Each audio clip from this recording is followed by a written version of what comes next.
When we think of 19th century landscape painting, we so often think of an artist painting plein air, that is, painting outside before the landscape. But that wasn't always the case. In the work of Caspar David Friedrich, his paintings were studio paintings. They were inventions to a very great extent, and that's certainly the case of the lone tree.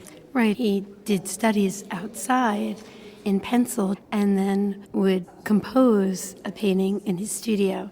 It makes sense that these would be studio works because Friedrich was using landscape to portray deeper ideas, deeper meanings. So this symbolic landscape includes a lone tree. And what a tree it is. Gnarled, anthropomorphic. It's blooming towards its bottom, and we can see a shepherd underneath it gazing at his flock. But as it rises up, it seems to struggle, as though its top has been blasted off by lightning or a terrible storm, and it's struggling to just eke out a few leaves towards its top. It stands like a lone sentinel. It is ancient. Friedrich is creating this contrast between the ephemeral state of that shepherd, that one man's life, 70, 80 years, as opposed to the 1,000-year-old tree that has stood here through wars and storms.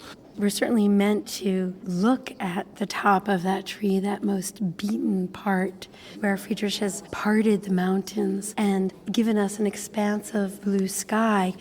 And so that's the place where Friedrich directs our gaze. Is it me, or am I seeing a kind of cruciform, organic, but nevertheless a reference to the cross? I think that's very likely there. And we see a church rising above a small town. But that church is tiny compared to the cathedral that is this tree. That is nature.